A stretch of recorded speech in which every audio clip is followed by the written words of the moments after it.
Assalamu alaikum wa rahmatullahi wa barakatuh. Welcome back. This is part two, um, based on my own experience of being detained and interrogated by the U.S. Customs and Border Patrol. The previous video, I've explained my situation that happened in Ottawa, Canada. Upon my arrival, I was detained by the Canadian Border Services, and a few days later, while I was trying to leave Ottawa, Canada, to go back home to Las Vegas, I was detained by U.S. Customs and Border Patrol. Now, U.S. Customs and Border Patrol, they have officers stationed in different countries worldwide. So for example, if you're transiting through Abu Dhabi, or say you're just visiting Abu Dhabi and you fly out of Abu Dhabi, you will be stopped by U.S. Customs and Border Patrol there. Some may be detained, some may just be asked a few questions and then released. Okay, everybody experiences something different. All right, so with me, before I became a Muslim 14 years ago, I was a Christian agnostic. I left the country 3 times as a Christian. I visited 10 different countries, and the longest I stayed out was 6 months at one time.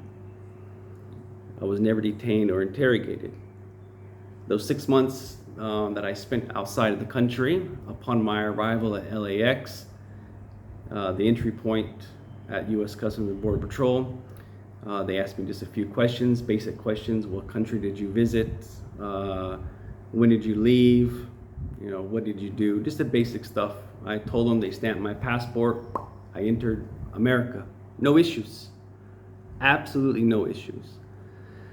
Now, after I became a Muslim in July of 2010, I had left the country 14 times, and I have been detained and interrogated 11 out of those 14 times. The first time I left as a Muslim was in 2014. It was July of 2014. So before the Ottawa incident, I spent 33 days in Egypt. I arrived back in the United States of America in August of 2014. The LAX officers, the U.S. Customs and Border Patrol at LAX, asked me the basic questions. They stamped my passport. Welcome back. No issues. The issue started a month later when I traveled to Ottawa, Canada. That's when I have been detained and interrogated every single time up to January of 2022. In 2023, when I went back to America from Egypt, I was not detained or interrogated. I didn't get the 4 big S's on my ticket.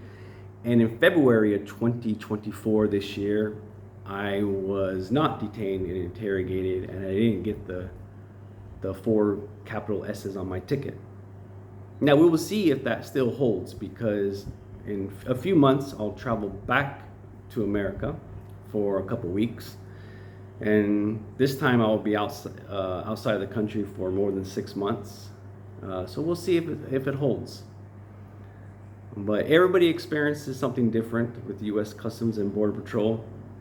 Some people may be detained and interrogated. Some just get asked a few questions right there at the booth, and you enter the United States of America. And some never have any. Some may have it worse than I. So everybody experiences something different with the U.S. Customs and Border Patrol.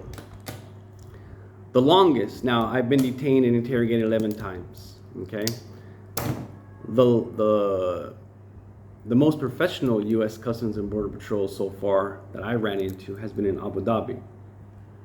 The second one will be in LAX. The third one will be San Francisco. But by far the worst is in New York. And I had to fly to New York once to transit from New York to Vegas. And I was detained for 9 hours. And I had the 4 capital S's on my ticket. Now, before I was detained, I was leaving the airport. Leaving the airplane to go through customs. And now Now remember, customs always say it's random, which I think is nonsense. I don't believe that one bit. Okay? So as I was trying to exit the airport or exit the U.S. Customs area to board my next flight to Las Vegas, I had like a 3-hour layover. I was detained. The lady in front of me, who was about 85, 90 years old from Pakistan, she was also detained. But her 3 sons, who were just massive with long beards, you know, 2 had galabeo on, other one had a regular clothes on. They weren't detained or interrogated. They allowed them to go, but the old lady, who was 85, 90 years old, I think this is the grandma, could be the mother, Allahu Alam, she was detained with me. Also on the same flight, the flight attendant was also detained with me. So as we entered the area where they're gonna process the people who need to be interrogated, the flight attendant was in front of me.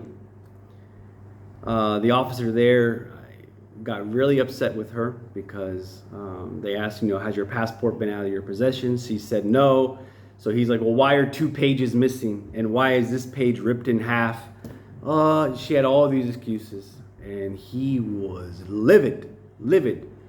Technically, she wasn't even supposed to fly with that type of passport. Because if you're missing pages and a half a page is ripped and gone, the passport becomes invalid. So that officer was very, very upset, and the flight attendant kept giving him the runaround. So he told her to sit down. And I was thinking, oh, I don't want to be next. Sure enough, I was next. They called me up. They asked me, where were you at? I said, in Egypt. They asked me, questions, what were you doing there? Where did I stay? Where did I go?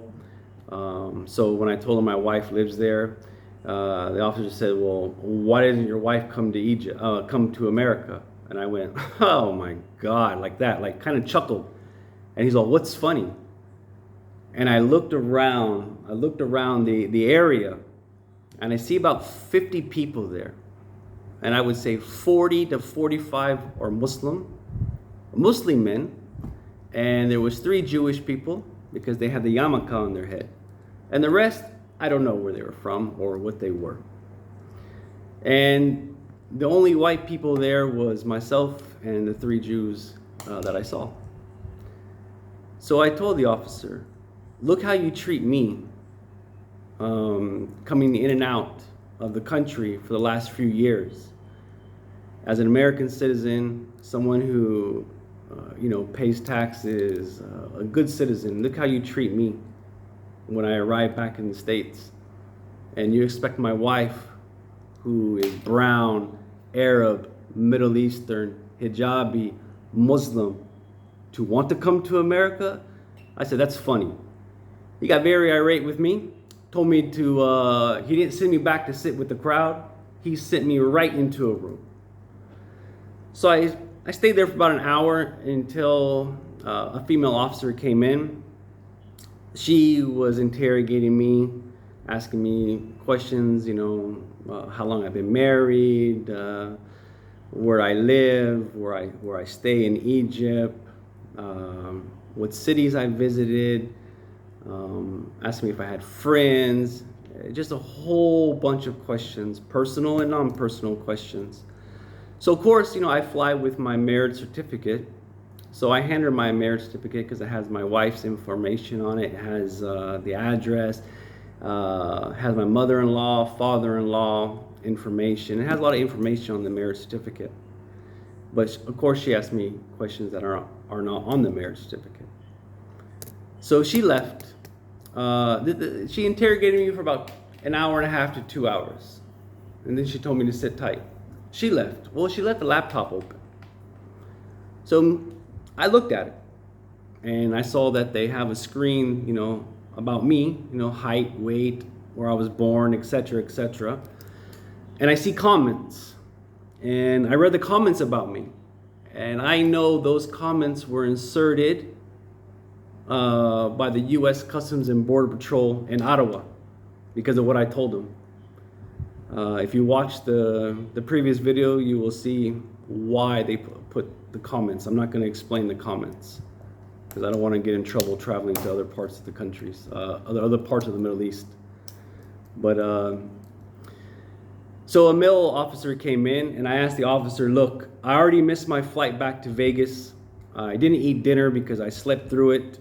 I'm hungry. I need to take my pain meds. And he has, oh, you have pain meds? You know, because I take like Percocet and morphine. He counted my pills to make sure I wasn't selling or I wasn't overdosing, you know, safety. So he left. He told me to hold on. He left for about 30 minutes. He came back with a liter of cold Coca-Cola, which I appreciate because I like Coca-Cola, and a bag of cookies. So I asked him, are you trying to make me go into like diabetic shock or something? He's like, what do you mean? I said, cookies and soda? You couldn't bring like a salad or an apple? You know, something green? I guess they don't like to joke. So he got upset. He said, I'll take it away from you. I said, no, I'll take it because I have to take some medicine. And I told him what's going to happen with my connecting flight because I already missed it. He said, don't worry about it. We'll take care of it. So he comes back like an hour later after I took my medicine, asked me more questions. The same question that the female asked, the same questions he asked prior to him leaving and getting me a liter of cola and cookies. And it's just the same questions over and over and over and over again. It's like they don't use their brain. They're like foot soldiers. They're told to do it, and they do it without using their brain or having any type of common sense. So I spent in this room a total of 9 hours being interrogated by 2 different officers, being asked the same questions over and over and over again. And then I asked the officer, how can I make this stop? Because this is it's starting to become very irritating, you know? And they said, well, you have to ask TSA. And I told them I asked TSA, and they said, it's you guys. And they're like, well, we don't know. And I believe it starts and stops with the U.S. Customs and Border Patrol because my friend's wife, she flew from Canada to Vegas, and the embassy gave her a 30-day visa to be in America, 30 days. Upon her arrival in Las Vegas, U.S. Customs and Border Patrol said, this is a 30-day visa, but we're only going to give you 4 days. And if you're not out of this country by Monday, because she came like on a Thursday, if you're not out of this country by Monday, you're never coming back to the United States of America. So they had to, my friend and the wife had to make other plans for their flight so she could go back to Canada in 4 days. So they had to spend more money, and they couldn't do the things that they wanted to do. So I believe it starts and stops with U.S. Customs and Border Patrol, regardless of what the embassy says or gives you. If the U.S. Customs and Border Patrol doesn't want you to stay 30 days, you're not going to stay 30 days.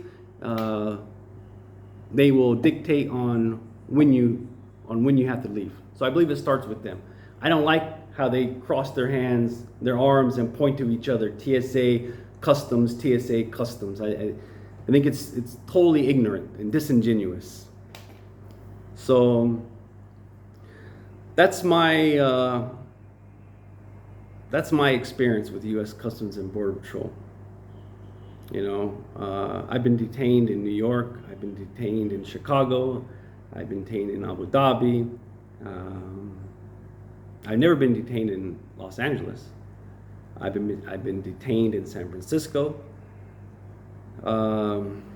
Like I said, everything ended in, hopefully, Insha'Allah, everything ended in 2022 when the officer in San Francisco said he would take care of it.